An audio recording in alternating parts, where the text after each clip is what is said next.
obsess over your customers um, in ways where you like really, really understand their job to be done, right? That which is and here I reference like the Clayton Christensen model of like what are people actually looking to hire somebody or something for?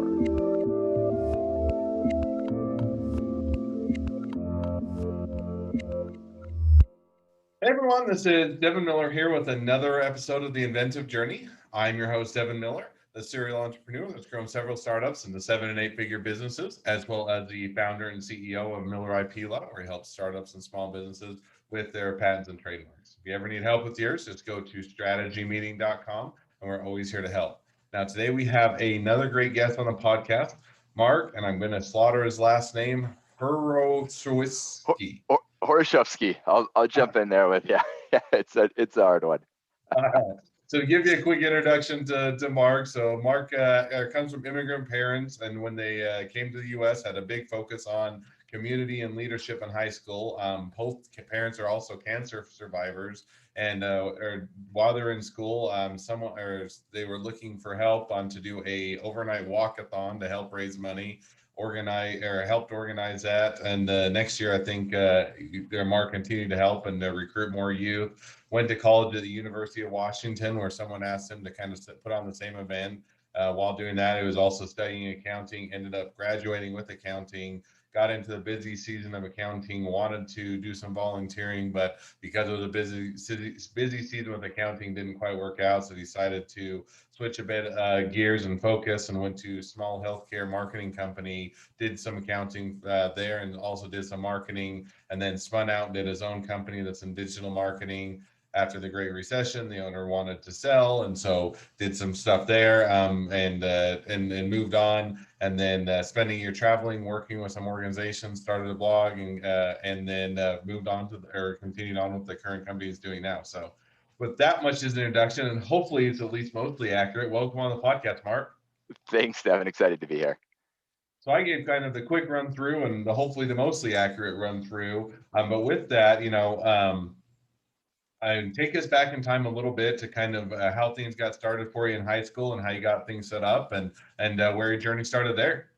Yeah, well, and I think it's apt that you kind of pulled out the parents as immigrants to the United States that I think in many ways had a profound impact on me, right? Hearing their stories of change and this investment on family and community, and you have a choice, right? You can contribute to your society and to your country and to the world at large, and you can help create a future for yourself, or you can just kind of roll with it. And so I think from early on that was kind of bestowed on me, and the way I found uh, for me to do that early on was through volunteering. So I spent a lot of time in volunteering on community events. You mentioned with the American Cancer Society, that program was called Relay for Life.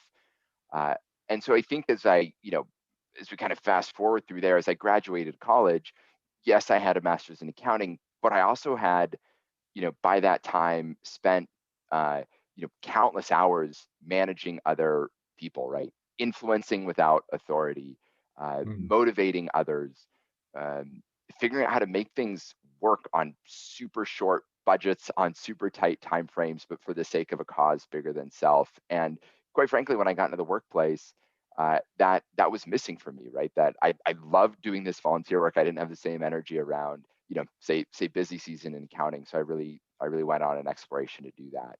And Mm. when I went into that experience, I learned that there are businesses that exist for profit, and when times get tough, they will do everything in pursuit of that profit.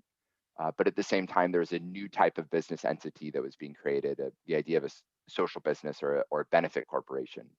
And that Mm. was an entity that said, let's actually put things like our workers, the community, and the environment at equal decision-making priorities to profits. And when I learned about that structure, I really wanted to get more involved with it.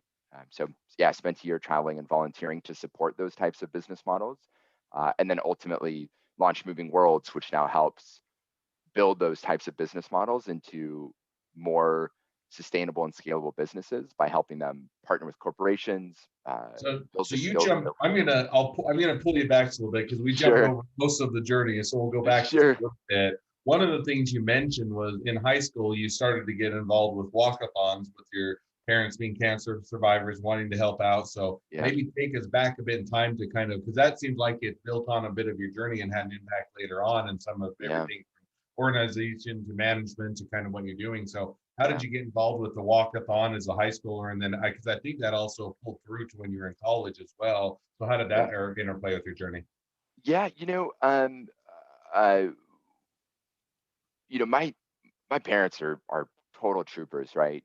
They both went through their cancer bouts, and they hit a lot of that from us being my brother who's 2 years older than me. But still, we saw the effects of it, right? And it was real and it was challenging. And I, from early on admired the sacrifice I think that they were making to hide their own hardships from us being the kids, so that we didn't have to kind of live the hell that they were going through. And so in high school there was this event called Relay for Life, which was this 24-hour run walk event, to raise funds for the American Cancer Society. And someone came to our school and said, hey, we're looking for if anybody wants to get involved with this, right? It's this cool thing. You get to spend the night on the track. Of course, you're going to have chaperones, but you get to spend the night on the track. And we went there and, formed a team with my friends. One of my other friends, actually, when we heard the presentation about it, he was like, hey, we should do this. And by the way, you should be our team captain. And I was like, well, that makes sense. I think I should, given the circumstance of my parents. And we had such a blast doing it. And we spoke to the organizer of it and just said, hey, next year if we can get more involved, we can bring a lot more youth here. And we weren't the only event in the nation that was really engaging youth in the fight against cancer, but we were one of the early leaders of it. And so we caught the attention of the American Cancer Society because they saw this big movement of youth getting more involved than ever before through this event. Um, and so when I went to university, they were trying to start the same event, and they said, "Hey, Mark had done this stuff at this other event. Maybe he could get involved." And this was early 2000s, right? Pre Facebook, right? Like we were we were doing this with flyers and tabling and you know hustling people on the street, telling them to come create teams and fundraise with us. And when online did hit, we were one of the first movers into online fundraising. And in fact, we set some records for the American Cancer Society about online fundraising for events, which kind of again, right time, right place for me. But they said, hey, here's a kid that knows how to mobilize people, is kind of forward on this trend about using the internet to fundraise and mobilize. And so I was asked to then start traveling around and actually training other community events on youth engagement, on digital fundraising. Uh, so that kind of led, I don't know if I can skip ahead, but that led to part of my transition, right? I was better at that than I was at accounting. So, and we'll definitely drive or jump to that at the end. But so, I think that kind of sets up the stage well. So you did that in high school, you did it in college as you're earning the accounting degree. So now you come out of college, you jump into the accounting degree, and 4 years, or I assume 4 years, or however long it takes you to get through the degree. Yeah, Oh, 5. 5 years. All right. I was, I think 9.5 years to get I all the was way gonna through say school. yours was a But little but harder. I did get 4 degrees in my defense. I got a few degrees along the way. But so you come out of here, do that for 5 years. Takes a while, a lot of time and effort to get all of that. Come out, start to work for accounting. And so, what was maybe walk us through a little bit of what was your experience, kind of coming out to accounting, and how did that play into your journey? Yeah. So I started at PwC, as PricewaterhouseCoopers at the time, and the first thing to emphasize is fantastic learning experience, right? I got to work with really smart people who were hard workers, who not only had despite the connotations that often or stereotypes that associate with accountants, right, but were effective communicators, hard workers, great managers, great people developers, um, but also very operationally minded. And that taught me a lot. In fact, I think a lot of the success of Moving Worlds is because of that kind of crash course in operations. But ultimately, you're right. I'm privileged, right? Financially not, right? Two immigrant parents that came over with nothing, but I had two parents, right? I'm a white guy. I grew up in Seattle and then in the suburb. Went to a good public school, um, and so I think I was already at a good foundation to be able to get offers. But when I was coming out of school, I had all this volunteer experience. So every accounting firm that I interviewed at, I ended up getting a job. And I remember, or a job offer, and that I remember the conversation was like, cool, you got the master's accounting. Tell me about what you do, not accounting. And I had all this experience as a volunteer, and 100%, it's what helped me stand out as a candidate, I believe. And And so what yeah, when I go ahead. well, so then when I started working, there was this funny irony where I went to my manager and I asked for a weekend off to go speak at this American Cancer Society conference. And it was in the middle of busy season. And ultimately they gave me that support, which I appreciated.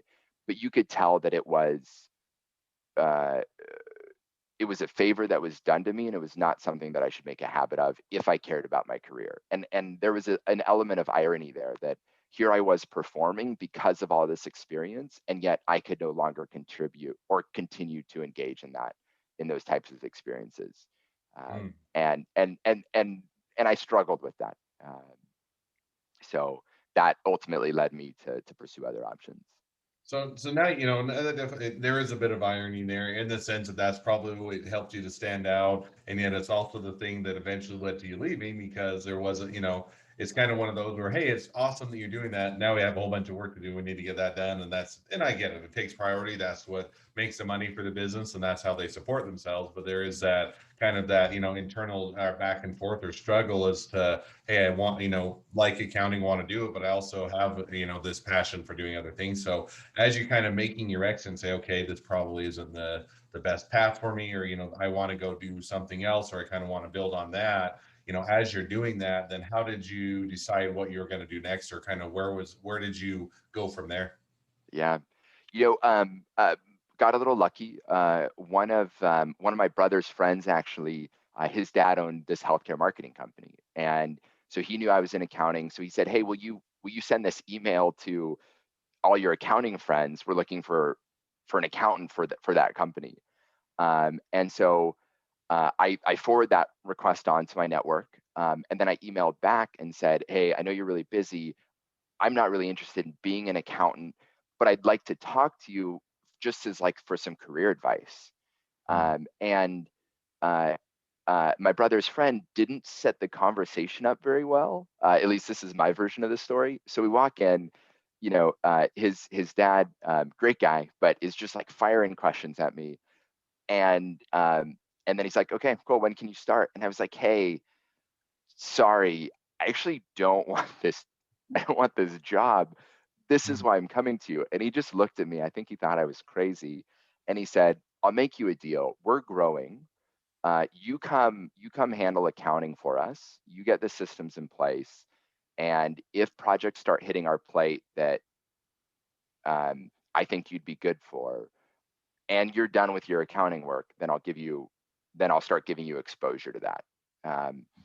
And I was also planning a trip for myself. I was like, I'm gonna go international, just go kind of do some things and explore a little bit more, maybe engage in some more volunteer work. And he was like, "But you got to start right away." So it was tough, but I put that trip on hold, and started working there. And just every day, right? I was motivated to get through my accounting work, and then I'd ask the question like, "Hey, you got anything for me today? You got anything for me today?" Um, Slowly, people started like asking me for help if they were really really busy, maybe with like, yeah, I remember like proofreading emails. But then because we were a healthcare company, oftentimes we would look at big data sets and help clients think about how to use these data sets to better market things like blood glucose meters or patient satisfaction rates for nonprofit hospitals.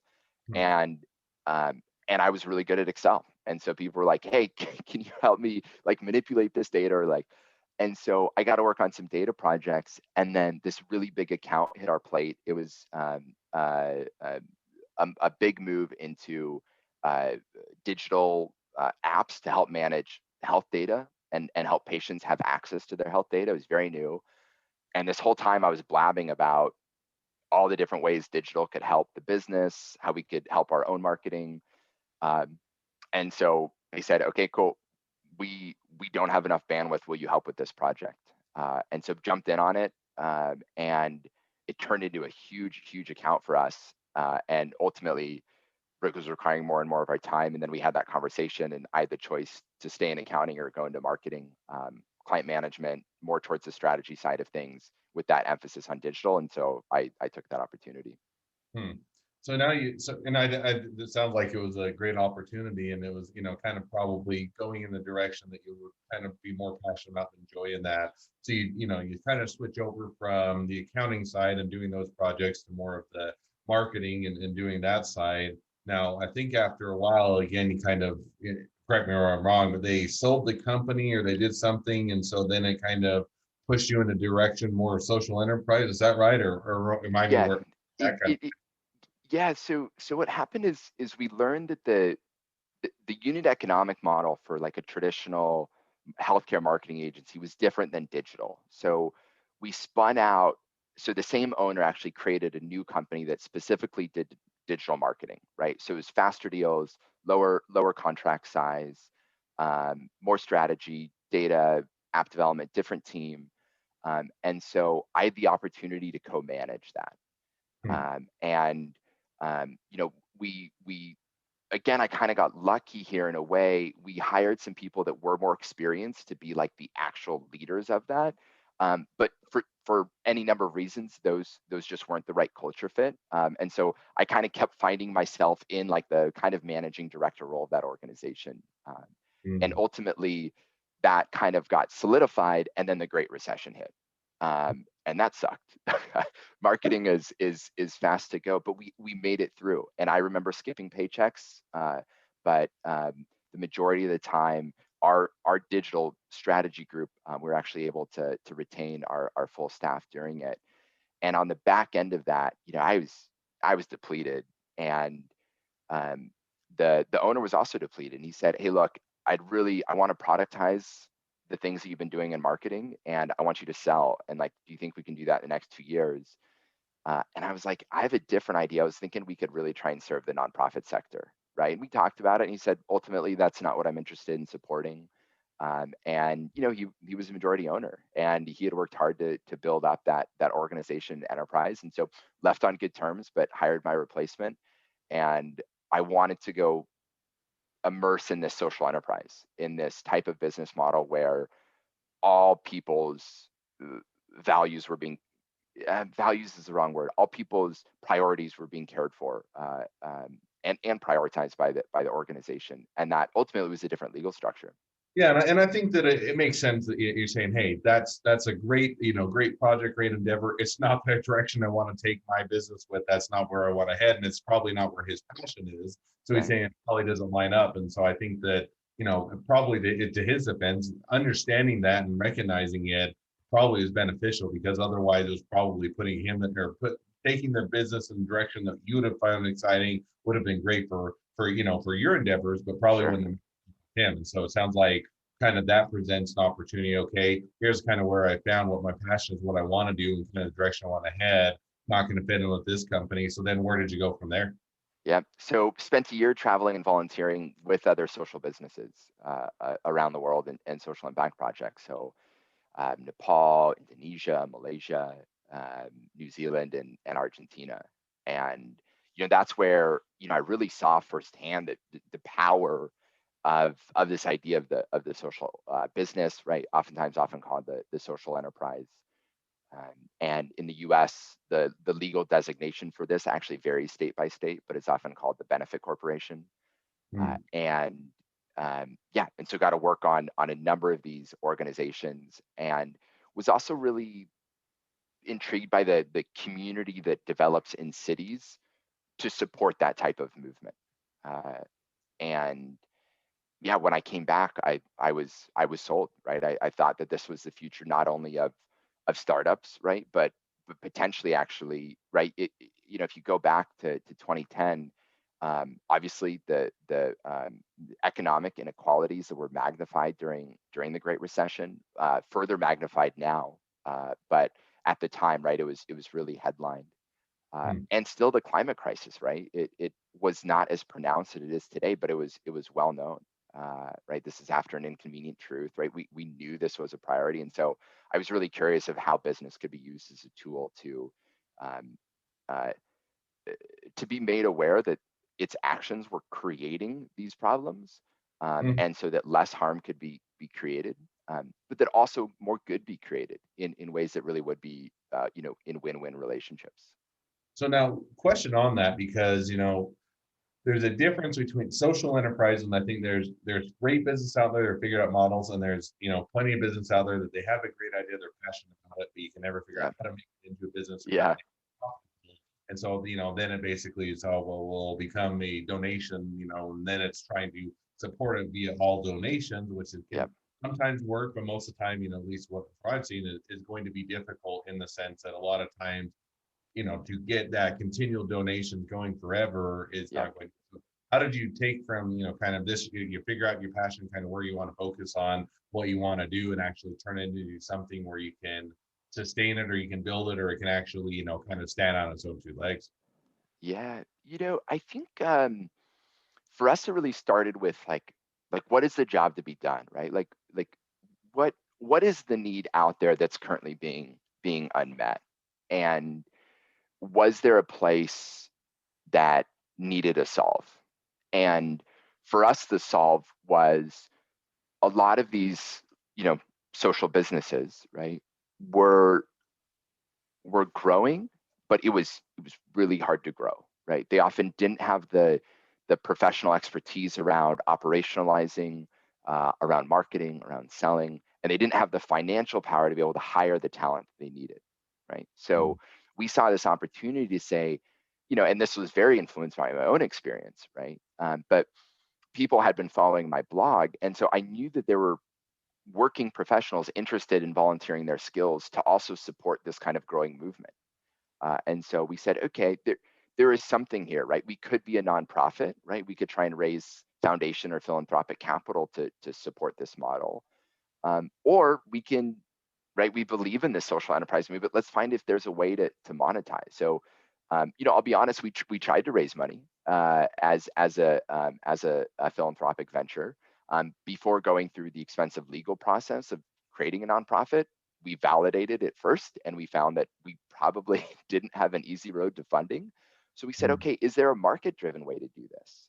And what we found is ultimately there was, but it wasn't where we expected. It was actually through the volunteers. It was professionals saying, look, I'm thinking about getting a master's degree in an MBA, a master's in social enterprise, a master's in public administration and public health, Mm. and but I need experience, right? Either in place of or in addition to that degree. And so we had people 10 to 20 years in their career. The average is actually 7 years, but yeah, let's say 5 to 15 years in their career, coming to us and saying, I want to do this, but I also want to learn. And so we decided to create a community around these professionals, giving their skills, give them learning opportunities, give them networking opportunities. And that actually turned into a viable business model for us to launch a prototype, a kind of start a V1 business. Uh, and then we caught the attention of some great companies like Microsoft, who said, this is a really, really cool experience, and we'd actually like to create a program in partnership with you where our employees can engage in skills-based volunteering, but also in some of this community and learning activities that you've developed so they can learn in the process. Um, and so for us, that became, an even better business opportunity.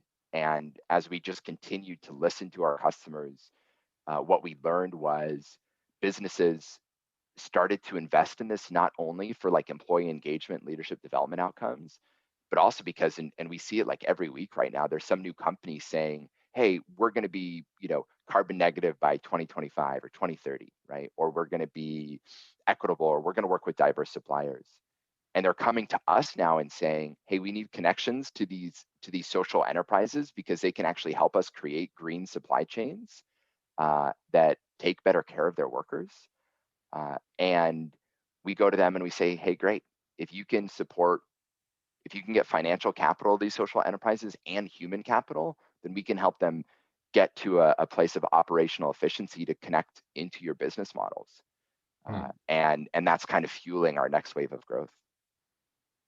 No, I think that's, and you kind of answered the question I was going to ask, which is kind of where do you see things heading and what's kind of the next steps, and which is, it sounds like you're already well down that road and kind of have that roadmap planned out. So now we'll kind of with that, and always a lot more things than we ever have time to chat with. I Sure. always questions at the end of each podcast. We'll jump to those now. And just as a reminder, everybody else, we also will have the bonus question. We'll talk a little bit about intellectual property after the normal episode ends.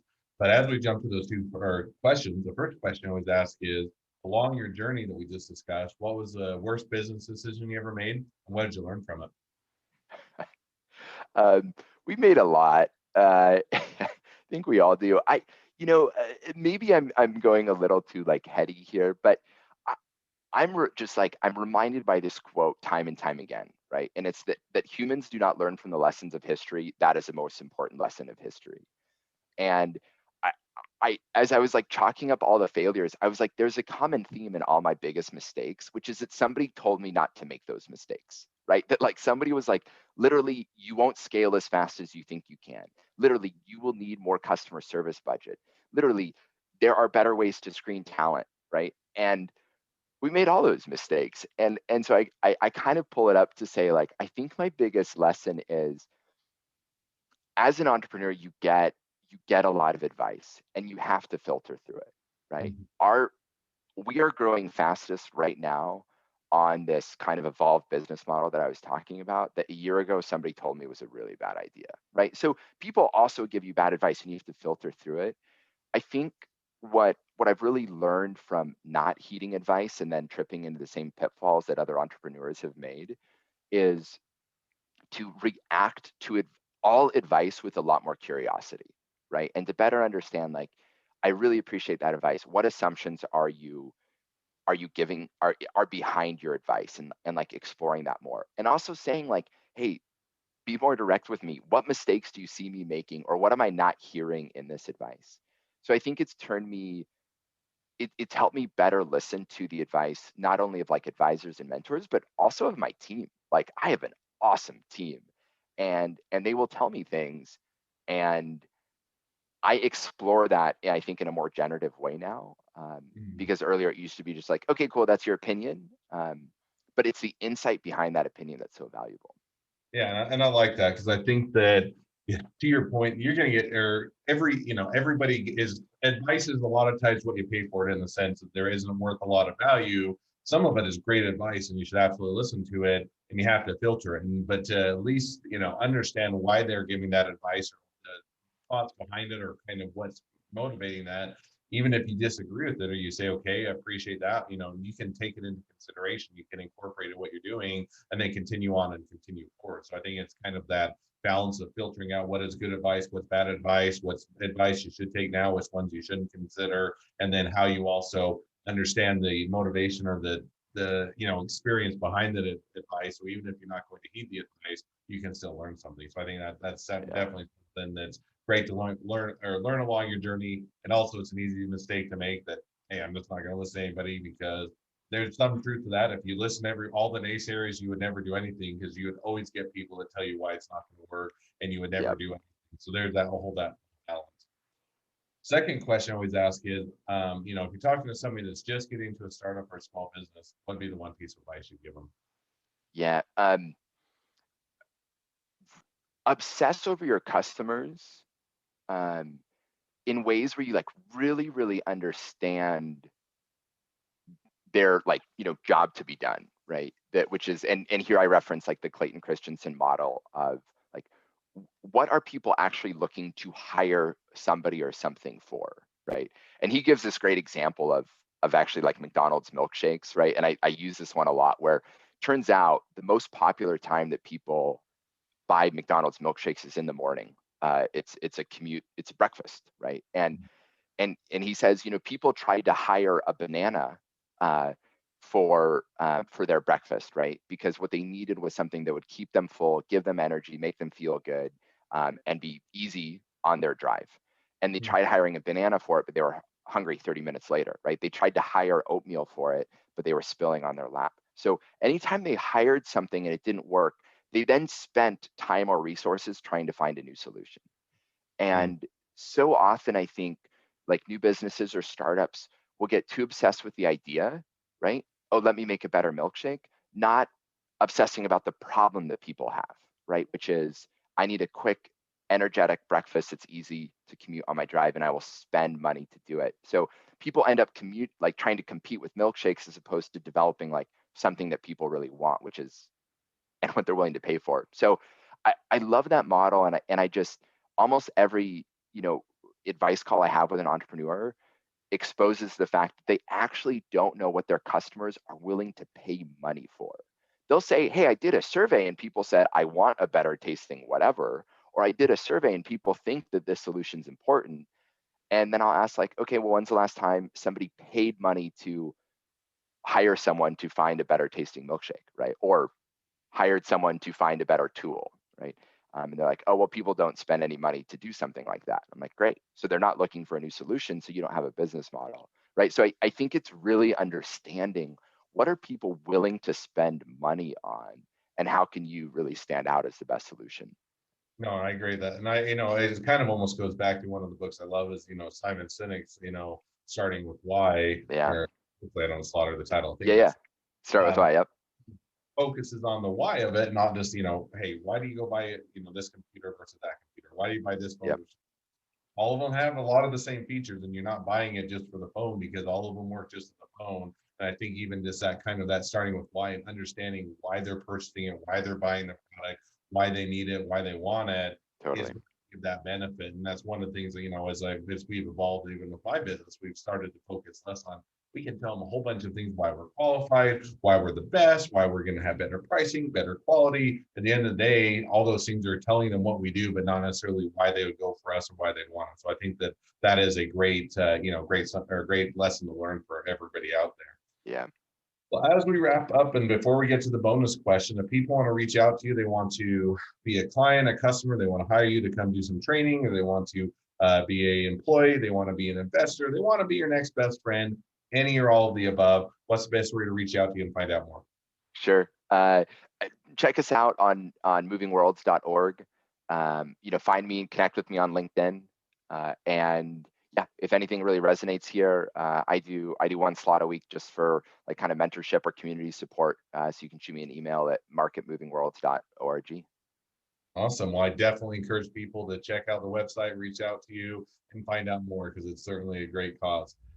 Well, thank you again for coming on the podcast. It's been it's been a pleasure. Now, for all of you that are listeners, if you want to have your own journey to tell, we'd love to have you on the podcast to share it. If you to sign up, just go to inventiveguest.com and apply to be on the show. Two more things as a listener. One, make sure to click subscribe in your podcast player so you know when all of our awesome episodes come out. And two, leave us a review so everybody else can find out about all of our awesome episodes. Last but not least, if you ever need help with patents, trademarks, or anything else, just go to strategymeeting.com. So now we get it. Now, as we wrap up the normal part of the episode, we always get to jump onto the fun, or at least for me, the fun part. It's all fun. So it's not like one's more fun than the other. But I get to switch a bit of gears because now I get to talk about something that I'm also passionate about, which is intellectual property and helping Sure. startups and small businesses. So it's kind of fun to switch gears. So with that, I'll turn it over to you to ask your number one intellectual property question. Yeah. So I think oftentimes in let's say like the social business space, we don't have like a uh, a tech innovation, right? It's usually like a process innovation, right? We figured out some type of last mile or first mile or unit economic way of delivering value to constituents that wasn't there before, and it's usually more governed by, say, a useful process, right? And um, because of our business model, we're very, very partnership minded, right? And so, it's quite transparent. It's quite kind of easy to figure out how that is, and how we work. And so our value, our mode has just been like, look, it's not something that's protectable. And in fact, if other people want to borrow from it, it's actually kind of a compliment. Like they should, and we will keep inventing for our customers and provide better value to them. And we'll continue to kind of earn our business, the right way. Now that said, uh, attribution is always nice, right? And I guess my question here is for innovations that are not traditionally, protectable under IP law, right? And I could be totally off on my understanding there, but yeah, do you have any guidance on saying like, hey, this isn't rocket science, but it is a process innovation or a content innovation, um, and what's the best way to let our partners use that and benefit from it, even if it's in some ways competitive, um, but in a way that also still kind of brings attribution back. Yeah, way to give me an easy question. No, because it's a hard one to figure out because there isn't a straightforward or an easy answer. So that's more opposite of an easy question.